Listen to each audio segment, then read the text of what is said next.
Well, we're going to begin the rebuild on a Ford 8.8-inch rear differential out of an IRS system. The IRS came out of a 1997 Ford Thunderbird, and it's going into this little wonder, which is a 1951 Ford F1 pickup truck. Let's see if we can show you right there. And so this is the rear for it. Oops, forgive me. This is the rear diff for it. We've got it mounted to a mounting plate. Got a series of videos on mounting plate and two tools that we made to go along with this rebuild. But so what happened? Why did we change it? Well, originally the gears were 3.27 or 327 gears in the Ford Thunderbird, which that was fine with me. So whenever I took it out to clean up and paint this rear suspension, replace bushings, do all those goodies, I realized it was an open rear, which really wasn't what I was hoping for. A one-legged burnout wasn't top of my list of things to do. And then whenever I decided at that point, let's just stay with it for now and change it later. And then as I was pulling the side axle seals, which are on the side of the diff on the IRS, they go right in here. There's also an axle bearing, not the carrier bearing, but an axle bearing.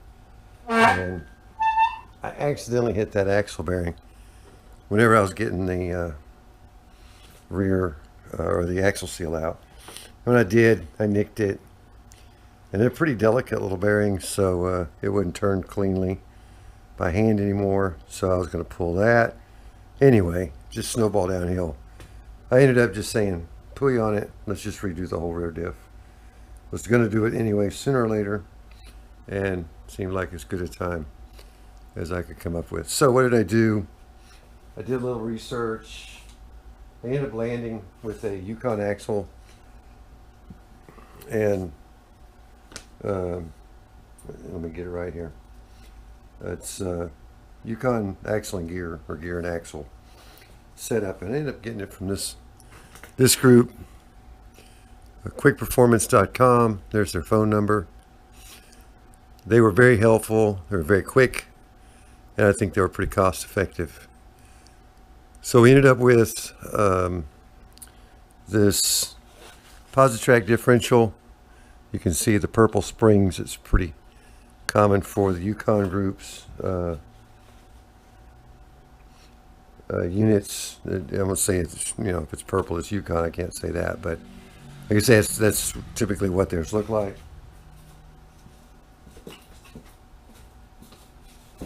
And then let me show you the gears. So because we were changing the diff, to get a set of gears with the diff is it's very, very little more money. So I decided to go with the 355. Step the gear ratio up a little bit. So we went from a 327 to a 355. And these were the gears. US Gears was the producer of the gears that we're putting on here. Made in USA. And hopefully they're decent gears. I'm not real knowledgeable on such matters, so hopefully I made a good choice. 8.8, 3.55. So that's the gear that you see right there. That is the ring gear for the 355. So we've got Quick Performance sells an entire kit, which includes the two carrier bearings, the inner and outer pinion bearings, the shim sets, the diff, and the gear set. Bought it all in one package. I did add on to that and bought a second inside pinion bearing, excuse me. The reason being that I wanted to have a bearing on my pinion that could be removed so that we can get our pinion shim set correctly without having to press bearings on and off. It's very snug. I just cleaned out the inside diameter. Let me get it off of here. Cleaned up the inside diameter with an air file till it was just enough to slip on most of the time. Most of the time. It's snug, which is what we want, but it's not a press fit. So we'll be able to take it on and off, swap out the pinion shim, and do those things to get that set correctly. So we're ready to go. Right now you'll see the carrier sitting in there, the main carrier bearings and main carrier bearings have been pressed on. Carrier bearings have been pressed on to the carrier. The race is on there, and there's a shim pack on each side. I was just playing with the shim pack a little in advance to get a feel for how much shim dimension I'm going to have in order to get a reasonable preload on the carrier. The technique for setting carrier preload for this particular rear end is get it tight, then add 6 thousandths more to each side. That's not get it tight. Fill the gaps until you have no side shift, and then add 6 thousandths to each side. And so we did that. And what I did was I documented the width of the shims at what I feel like is correct preload on the carrier, and I wrote that number down. And that number is 532 thousandths. The stock shims, when you put them together and add them together, is 0.55. With this particular carrier, it's 0.532. So what we're going to do is, as we manipulate shims in order to manage the backlash, we're going to try to sum it up to 0.532. And so hopefully that will retain for us what we feel like is good preload on the carrier. And you don't have to do this early in the game, but just happened to be comfortable for me to do this now. And we're tight, and if you take out the shims or take out a little bit of the shims, you'll find that you can spin it like that and it'll spin for quite a while. So this one does have some friction, some preload, and I don't believe it's too little preload. And truthfully, if you try to jam more shims down in here, it gets super duper tight. I actually tried the original stock shims that came in the other with the other carrier pinion assembly, and here they are, and those sum up to 0.55, which is 18 thousandths more than is in there now, and you're not about to get these in there. So if you were going to try to drive 6 thousandths in each side, you'd be at 12 thousandths over where we are now. Just no way. So I'm comfortable that the carrier preload at 532 thousandths is going to be correct.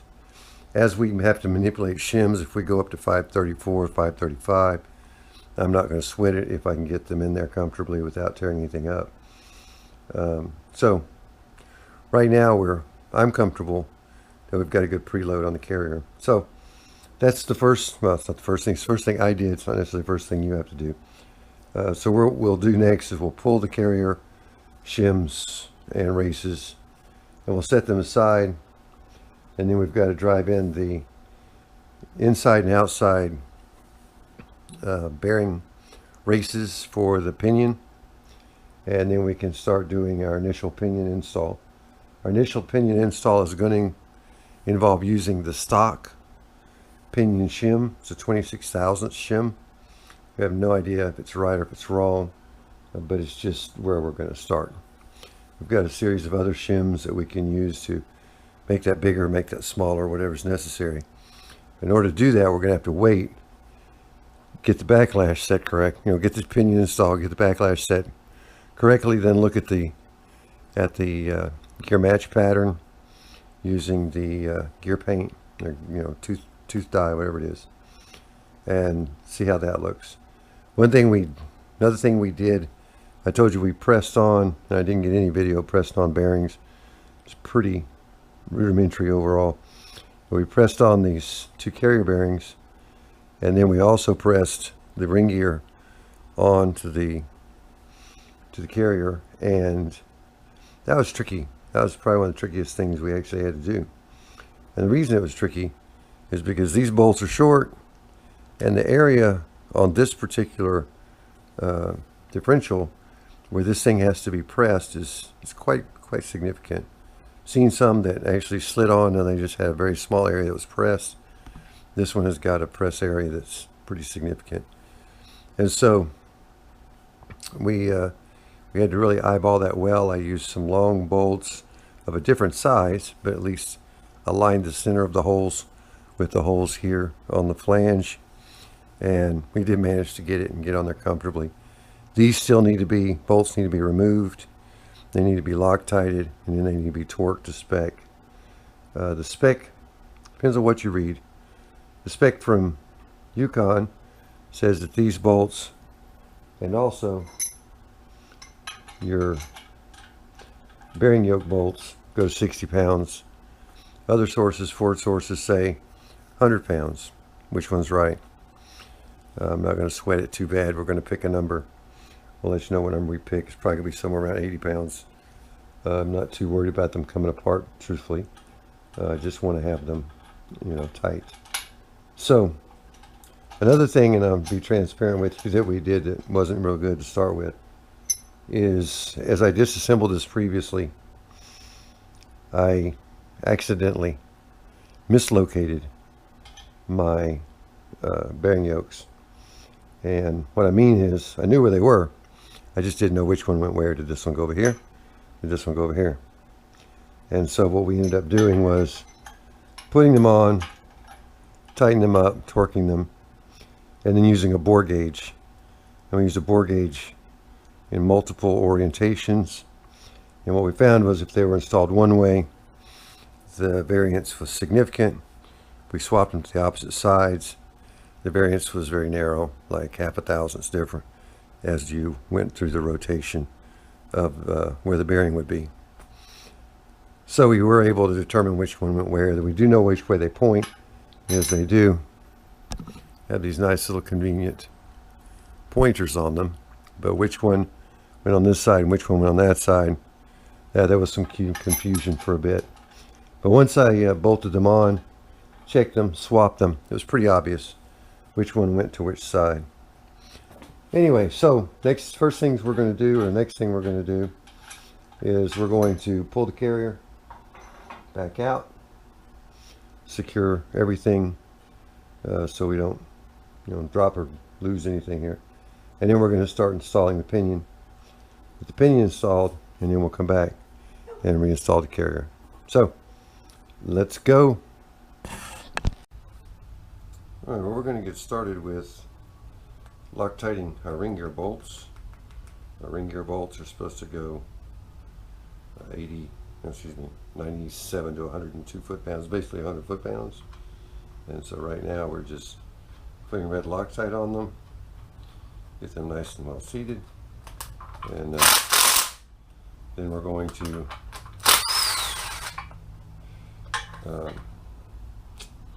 torque them, and then we're going to check the run out on this ring gear. Oh, we've got the shims in it and nothing else in the way. So basically we're just putting red Loctite on. In this case, red Loctite came with the kit.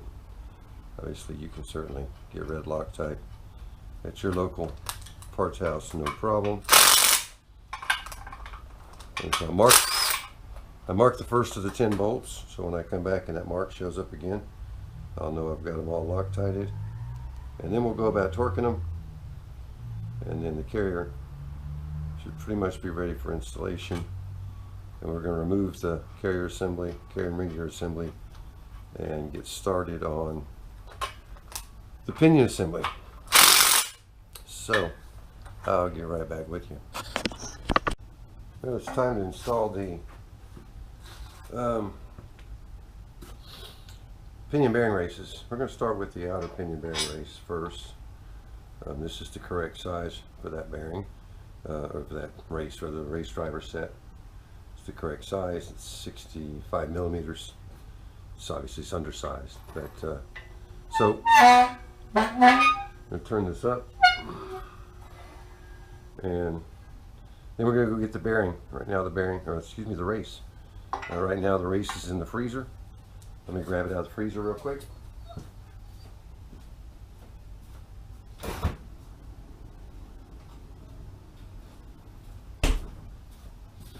We're going to drop it in. Start driving it home. I hope it goes smoothly. You never know.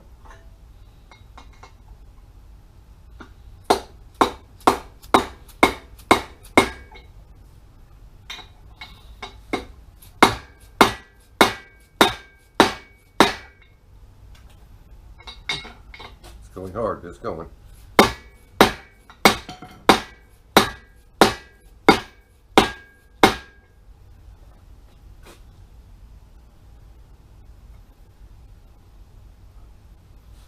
A little crooked. We'll go with a different hammer here.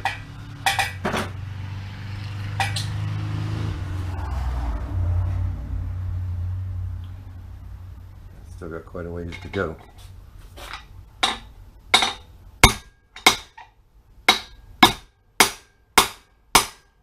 There it goes. You can feel it going home.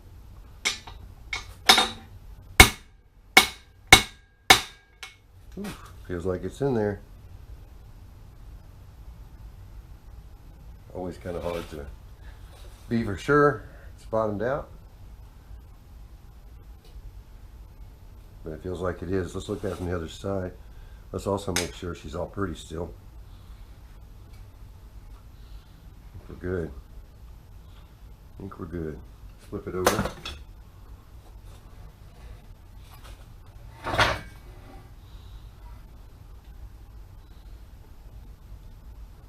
You can't see this, but I'm just trying to get my fingernail between the back of the race and the body of the differential, and you can't, so it means it's in there. Now we're going to try to drive in this inner bearing, race, and it's a little bit more of a challenge. The 85 millimeter, 81 millimeter that I have in my bearing race set, which that's the largest one I have, a bearing race driver set. It's too large to fit in the inside of the race. The next one down is too small to fit on the outside of the race. So what we're going to try to do, and yes, I did see Eric the car guy do the similar one in his video series on rebuilding 8.8, which I highly recommend, by the way. He used this area on the race versus normal, where you would have the race sitting in here and your handle on this side. So we're going to try it, see if we can get it to go. Let's grab it out of the freezer.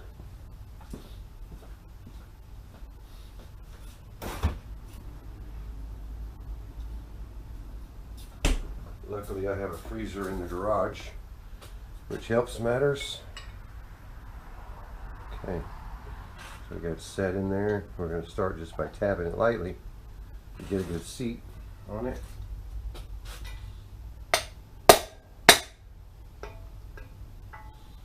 Okay, seated.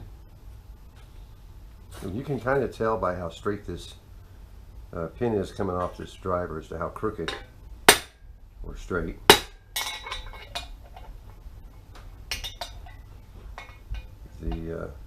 The race is going in.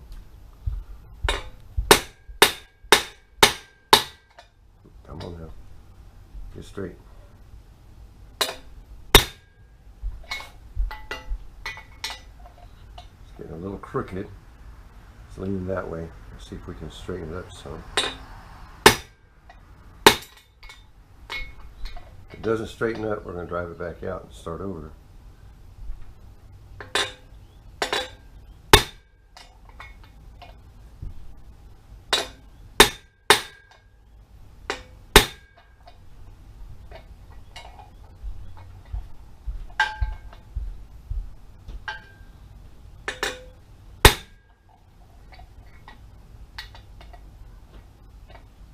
Whew, it's tough, but it's going.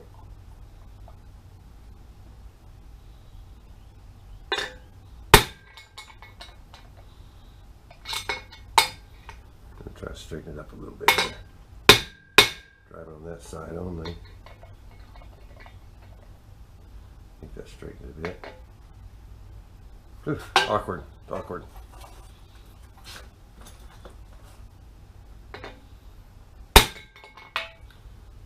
Yeah, it's kind of hard to, because it's down in here a ways.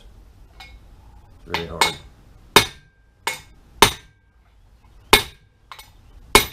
See if we can walk it. Might walk in a little better than it drives in. Got in there pretty good ways. We still got a long ways to go.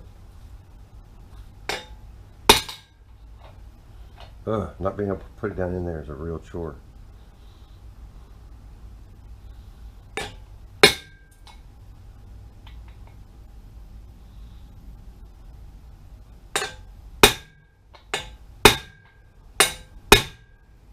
Alright, we're going to keep at it, but it is going in, and it's going in relatively straight from what I can feel. I may need to come down a little further on this side to really even it out.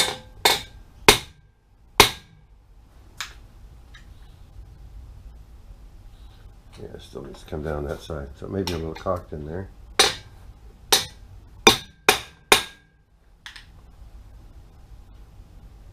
Yeah, it's better.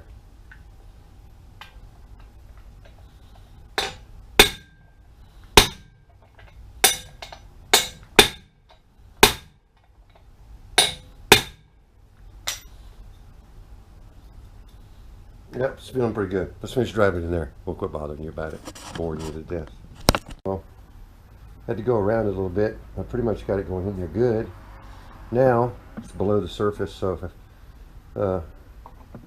it's in there nice. Now it's captured, so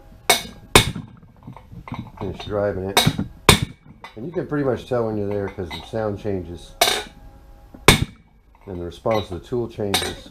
It begins to bounce a lot more if it's not moving. So yeah, we're in there. All right, both bearing seats are installed. Do freeze them. They are tight, tight, tight, even frozen. They're ridiculous if you don't freeze them. So now it's time to install the pinion. One thing you'll notice is I'm not doing a lot of detail cleanup, and that can be a problem. Metal fines, even from just striking the end of the driver, things like that. What we're going to do is we're going to get it all fitted up correctly, and then before we do the final assembly, we're going to take it all back apart. And then before we do the final assembly, we're going to get some solvent. We're going to wash the entire thing, all the bearings, all the shims, all the gears, make sure everything's nice and clean before we put it all back together. So on to the next thing, pinion install. Alright, so here's the pinion. I showed you earlier that we had hogged out the pinion gear here. Here's the original shim. This is a 26 thousandths stock shim. We're going to start there only because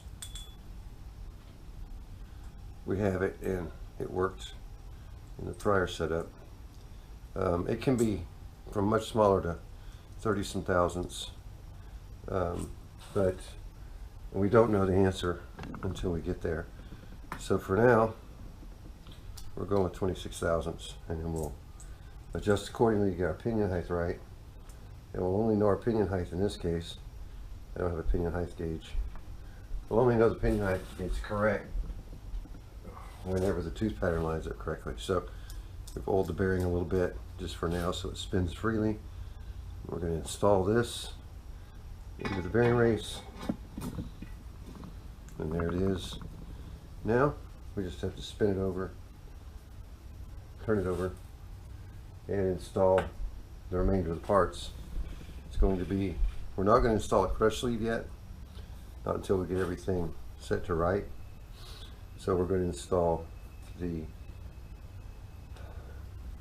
pinion, the outer pinion bearing. We're going to install the oil washer that goes behind that bearing. And then we're going to install the nut and the flange. The nut we're going to install is the old nut. We're not going to use the new pinion nut. until we do final installation, and only then will we bother with the new nut, because they are self-locking and we don't want to mess that up. So hopefully all the pieces and parts are in reach, and we can go ahead and flip this thing now. So we've got to hold in the pinion bearing, drop in the outer bearing,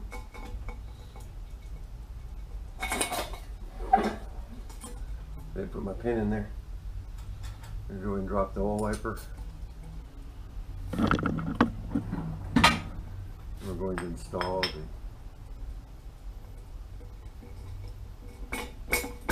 pinion flange and then start the nut. Alright, so we'll go ahead and get ready. We'll drive that up and get ready to go in. Okay, here's a plate we made to hold the pinion while we tighten up the pinion deck. Come on in. And right now you can see pinion nut's not even close to tight. We're going to go ahead and snug it up and get the slack out, and we'll tighten it by hand to get the actual preload on it. So let's go ahead and tighten it up a bit for now.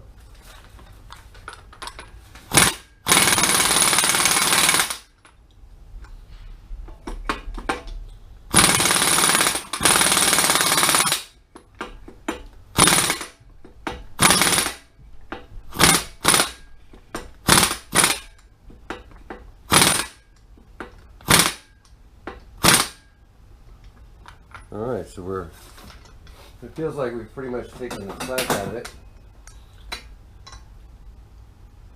but we've not added any preload. As you can tell by the way it spins so freely. So the next thing we want to do then is go ahead and put some preload on it. What I need to find is my other breaker.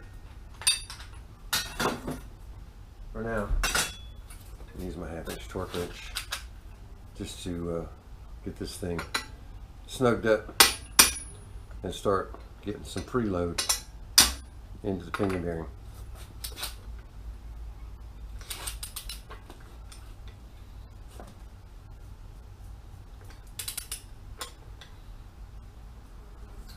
Let's see.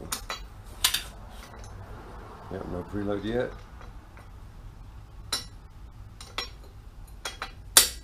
You want to approach this cautiously if you can. Ultimately, when we put it together the last time, we'll have a crush sleeve in it. But for this time, we don't want to put a ridiculous amount of preload in it because we don't want to damage the bearings, which would kind of be the issue right now. But you can see now, it does spin freely. I don't think that's a lot of preload yet, but it's certainly some. So we're now down to where we can start measuring preload, and that, my friends, will be interesting. Alright, now I'm going to totally mess with some people's heads and tell you what I'm going to do. The preload basically defines how much effort does it take to turn the pinion. You want the bearings engaged to a certain degree on the bearing races. To be sure that has happened, you want to preload them. You basically want to have enough compression force against the bearings to hold them into their races. They're not chattering, they're fully spinning. But you don't want so much preload that now you wear your bearing against your race excessively and cause the bearing to go out. Also, the preload kind of guarantees or secures that your pinion gear doesn't move in or out of the differential change in the pattern that the pinion gear makes against the ring gear. So pinion preload is measured in inch pounds. So there's a setting for this thing. I'll have to go double check it. It's like 10 to 16 inch pounds or something, but I'll let you know in just a minute. But we got to measure that, and what you would normally use is a torque wrench, but not any torque wrench. Torque wrenches people are probably most familiar with today are click type, which basically means you set a number, you turn it till it clicks, and that's the torque you're at. When you're trying to measure something like this, it's very difficult to use a click type torque wrench. So they have beam type torque wrenches, they have gauge torque wrenches. Gauge torque wrench literally just has a gauge on it here on the torque wrench, and as you turn it, that gauge will deflect proportionally to your torque. And with a beam type, there's a long beam that comes in. As you move this, the beam deflects and against a gauge, and it shows you how much torque you have there. I don't have either one of those. I'm not inclined to want to buy them. For typical vehicle work, engine rebuilding, things like that, you're just trying to set a specific torque to get a fastener secured to a certain place. This is one of the few places where a beam or gauge type torque wrench is really required, at least in home auto repair, rebuild kind of situations. They're expensive. You can potentially get one used. Your question is calibration. So what are we going to do? Well, the dimensions we're worried about is inch pounds. That inch pound dimension means this.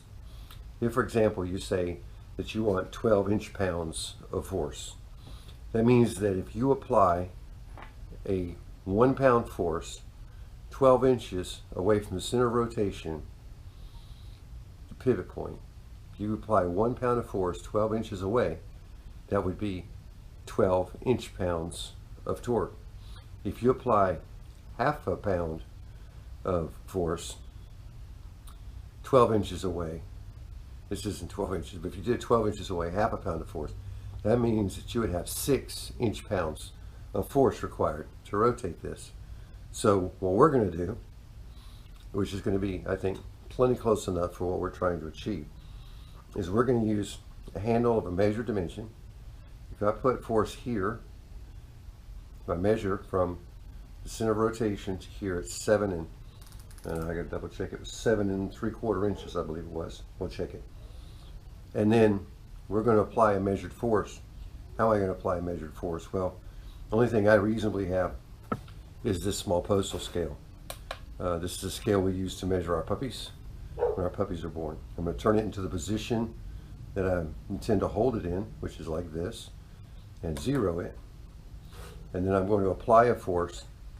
And I want that force to be basically perpendicular to the area. So I'm sorry you can't see this, but right now it's teared at 0. And if I begin to push, I'm getting about somewhere between 4 and 5 ounces. Between 4 and 5 ounces of force. So if I take this dimension as 7 3/4, well, let's just do the math real quick. Let's assume it's 5 ounces right now. Get to my calculator. 5 out of 16 ounces, that'll take us back to pounds. So 5 divided by 16, that's 0.3125 pounds. Over 7, multiply that by 7 3/4, 7.75. That means our preload right now is about 2.4 inch pounds of force. Now this is not, by any means, what I would consider to be a normal way to do this. But if you don't have the tool, you want to get it close. I think this will get it probably surprisingly close. If you understand the concept of distance and force, that's all torque is just a force applied at a distance away from the center of the pivot. So let's go ahead and tighten this thing up. Like I said, we're around 2.5 inch pounds, which is not much, and we would have to agree. I mean, this thing's, there's not a lot of preload. So I think we're, at least in the ballpark. I'm going to go confirm the dimension we need to achieve, and then we're going to begin to measure and get this preload set to what we think is the correct preload.